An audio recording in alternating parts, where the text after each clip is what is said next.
오늘도 새벽 예배 자리에 나오신 우리 성도님들을 사랑하고 축복합니다. 옆에 계신 분들과 평화의 인사 나누시겠습니다. 평화를 빕니다. 평화를 빕니다. 네, 주일 보내시고 월요일 새벽에 나오시느라고 힘드시죠? 많이 잠이 부족하실 텐데 오늘도 말씀으로 은혜 받는 시간 되시길 바랍니다. 저는 오늘 낮은 곳으로라는 제목으로 히브리서 2장의 말씀을 나누려고 합니다. 1세기 경에 로마 제국이 기독교를 조직적으로 또 아주 심하게 집중적으로 박해했던 시기가 대략 3번이었다고 합니다. 한 번은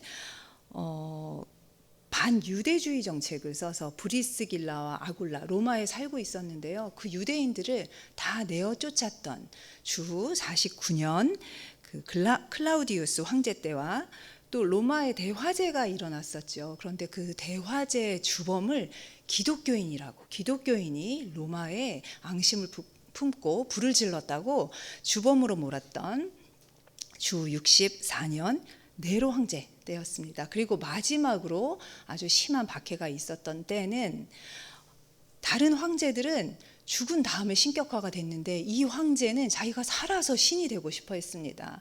그래서 황제 숭배를 강요하는 바람에 그 기독교인들과 대립할 수밖에 없었죠. 도미티아누스 황제 때였다고 합니다. 이 히브리서는 이 중에서 네로의 박해가 시작되기 전에 한 60년 경에 저술된 것으로 보여지는데요.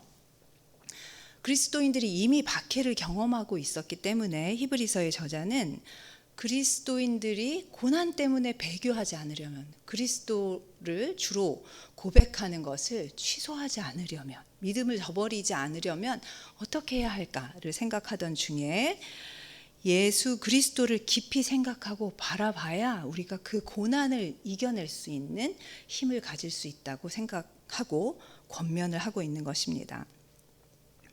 그런 이유로 히브리서는 유대인들을 대상으로 예수님이야말로 그 당시 유대인들이 믿고 있었던 구약의 예언의 성취라고 설명을 하고 있고요.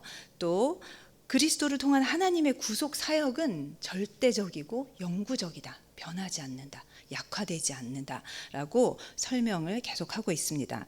그렇다면 히브리서가 말하고 있는 예수님은 어떤 분이실까요? 어떤 분이시죠? 여러분도 다 아시다시피 예수님은 하나님의 아들이십니다. 하지만 하나님의 아들이심에도 불구하고 사람의 아들로, 그것도 왕의 아들이 아니라 아주 추운 겨울 누추한 마국간이라는 아주 낮은 곳으로 내려오셨던 분이었습니다. 사람의 아들로 태어나신 거죠. 저는 이 장을 묵상하면서 예수님께서 왜 다른 방법도 많은데 이렇게 낮은 곳을 택해서 내려오셨을까? 그 이유를 찾아보려고 이 장을 묵상했습니다. 그리고 묵상한 결과로 2가지 이유가 있었겠구나라는 짐작을 하게 됐습니다. 그것은 하나님께서 모세에게 십계명을 주셨던 이유와도 같다고 저는 생각이 들었는데요. 십계명을 주셨던 이유가 뭐죠? 하나님을 사랑하고 내 이웃을 사랑해라. 그것을 그 구약의 그 계명을 예수님이 성취하시기 위해서 낮은 곳을 택하셨다는 생각이 들었습니다. 11절과 12절을 제가 한번 읽어드리겠습니다. 거룩하게 하시는 이와 거룩하게 함을 입은 자들이 다 한 근원에서 난지라. 그러므로 형제라 부르시기를 부끄러워하지 아니하시고 이르시되 내가 주의 이름을 내 형제들에게 선포하고 내가 주를 교회 중에서 찬송하리라 하셨으며. 아멘. 예수님과 인간은 매우 다릅니다. 가장 큰 차이점이 뭘까요? 방금 제가 읽어드린 그 말씀처럼 예수님은 거룩하게 하시는 분이시고 인간은 거룩하게 함을 받는 자입니다. 예수님도 사람의 모습으로 오셨기 때문에 우리가 겪고 있는 아픔과 두려움, 공포, 유혹, 이것을 똑같이 겪으신 분입니다. 그렇기 때문에 십자가 죽음 앞에서 그 땀이 피가 될 정도로 열심히 기도하시고 눈물을 흘리시고 아버지 될 수만 있으면 이 잔을 내게서 거두어 달라는 그 기도까지 하셨습니다. 하지만 예수님은 인간을 죄로부터, 그 사랑하는 인간, 내가 만든 인간을 죄에서 구원해야 하겠다는, 그래서 내가 너를 보내겠다는 그 아버지의 뜻을 거역하지 않으셨습니다. 종국에는 두려웠지만 그 뜻에 순종하셨던 분이었습니다. 하지만 인간은 어떻습니까? 아버지 다윗의 왕위를 노리고 반란을 꾀했던 압살롬과 같이 이것만 먹으면 너도 하나님처럼 될 수 있어 라는 그 뱀의 유혹에 넘어간 존재입니다. 그러니 얼마나 예수님과 우리는 다른 존재입니까? 그런데 예수님이 지금 당신과 인간을 한 근원에서 난 자이기 때문에 형제라고 부르시고 있는 것입니다. 이것은 아버지를 사랑하는 자녀가 아니면 그렇게 할 수가 없는 것이라고 저는 생각을 합니다. 돌아온 탕자의 비유를 한번 생각해 보실까요? 집을 나가서 방탕한 생활을 했던 탕자가 돌아왔을 때 아버지가 어떻게 하셨죠? 정말 버선발로 뛰어나와서 그 아들을 위해서 좋은 옷과 맛있는 음식을 준비해 주셨습니다. 그런데 형은 그 모습을 보고 죽었는지 살았는지 모르는 그 동생이 살아 돌아온 것을 기뻐하지 않았습니다. 아버지에게 화를 냈습니다. 왜 저런 녀석을 아버지는 기뻐하느냐고 화를 내고 아버지를 원망했습니다. 왜 그랬을까요? 이것은 아버지의 마음을 몰랐기 때문이었습니다. 그동안 말썽 한번 피운 적 없었던 그 모범생 형은 아버지를 사랑해서가 아니라 어쩌면 자기의 의로 그 집을 지키고 있었던 것이었습니다. 세상이 아무리 손가락질하는 자식이지만 어떻게 아버지가 그 자식을 버릴 수 있겠습니까? 이 모범생 형은 그 아버지의 마음을 몰랐던 것입니다. 만약 이 아들이 정말로 아버지를 사랑하고 아버지의 마음을 헤아리는 자녀였다면 아마 아버지가 그 동생을 기뻐하고 반기는 마음을 이해하고 자신도 똑같이 아버지와 함께 그 기쁨을 나누었을 것입니다. 예수님이야말로 아버지를 진심으로 사랑하고 아버지의 마음을 헤아렸던 분이라고 저는 생각합니다. 그런 아들이었기에 탕자와 같은 인간을 형제라고, 우리는 한 근원에서 난 자라고 부르고 계신 것입니다.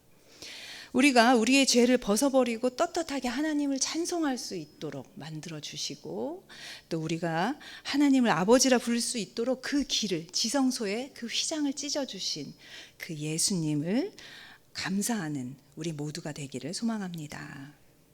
예수님이 낮은 곳으로 오신 두 번째 이유는 형제에 대한 사랑 때문이었습니다. 16절과 17절을 제가 읽어드리겠습니다.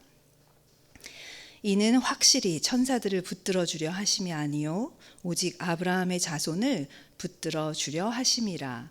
그러므로 그가 범사의 형제들과 같이 되심이 마땅하도다. 아멘. 예수님은 아브라함의 자손을 붙드시고 종국에는 그들을 통해서 전 인류를 구원하시기 위해서 형제들과 똑같은 조건, 즉 혈과 육을 가진 모습으로 이 땅에 오셨습니다. 인간이 가장 두려워하는 것이 무엇일까요?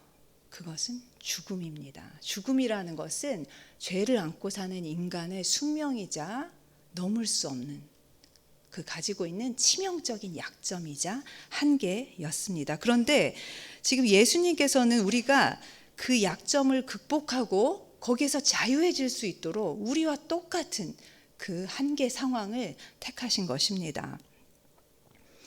왜 굳이 하나님의 아들이신 예수님께서 다른 방법, 더 쉬운 방법, 더 강한 방법도 있는데 왜 죽음을 택하셨을까요? 왜 연약한 인간의 모습을 취하기로 선택하셨을까요? 이렇게 생각하시면 이해가 빠르실 것 같습니다. 제가 어떤 사람에게 싸움에서 이기는 법을 가르쳐주고 싶습니다. 그런데 저는 최신 무기가 있습니다. 여기서 총을 쏘면 저 멀리에 있는 적이 나가 떨어지는 총을 갖고 있습니다.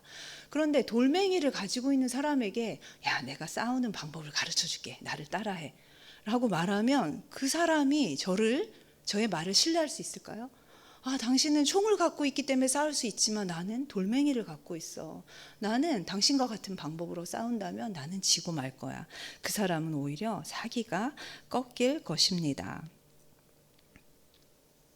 그러나 제가 제 총을 버려두고 돌멩이를 하나 잡아서 그 돌멩이로 싸움에 이기는 모습을 보여준다면 어떨까요? 그 사람은 저의 경험을 소중하게 여기고 저의 말을 귀담아 들을 것입니다. 예수님은 바로 이러한 방법으로 우리에게 죽음을 이기는 방법을, 고난을 이기는 방법을 가르쳐 주신 것입니다. 예수님은 혈과 육을 가지고 우리와 똑같은 모습으로 이 땅에 오셨기 때문에 우리와 같은 아픔, 마음의 아픔, 또 그 육체의 고통을 느끼시는 분이셨습니다. 그러니까 우리가 지금 느끼고 있는 이 아픔과 두려움과 고통과 여러 가지 유혹을 공감하지 못하시는 분이 아니신 것입니다. 그런 아픔을 가지고 계신 분이신데 예수님은 그 두려운 죽음을 마다하지 않고 기꺼이 십자가 위에서 죽으셨습니다. 그리고 어떻게 하셨습니까? 그거 사람들은 처음에는 다 예수님이 패배하셨다고 생각을 했겠죠. 하지만 예수님은 그 십자가에서 부활하심으로 우리에게 사망 권세를 이기고 승리하셨다는 것을 보여주신 분입니다. 우리는 승리할 수 있습니다. 우리는 예수님을 통해서 예수님의 본을 받으면 어려운 고난을 이기고 승리할 수 있고 죽음에서 자유로워질 수 있습니다. 믿으시죠? 네. 이것이 예수님을 생각하면서 우리가 현재 당하고 있는 아픔과 두려움, 고통, 유혹을 이길 수 있겠다고 마음을 먹고 도전하게 되는 이유가 되는 것입니다. 하나님의 아들이신 예수님께서 사람의 몸을 입고 태어나신 이 성육신의 교리는 참으로 신비로운 교리입니다. 이 세상 모든 종교는 인간이 신의 경지에 이르기 위해서 노력을 하죠. 하지만 이렇게 하등한 인간의 모습을 가지고 인간의 곁으로 내려오는 그런 종교가 되지 않습니다. 가령 불교나 힌두교는 육신의 한계를 넘어서서 열반의 경지에 이르기 위해서 끊임없이 참선과 수행을 해야 한다고 가르칩니다. 그러나 기독교는 다릅니다. 기독교는 인간을 사랑하는 마음으로, 하나님을 사랑하는 마음으로 낮은 곳을 택하신 신을 믿는 종교입니다.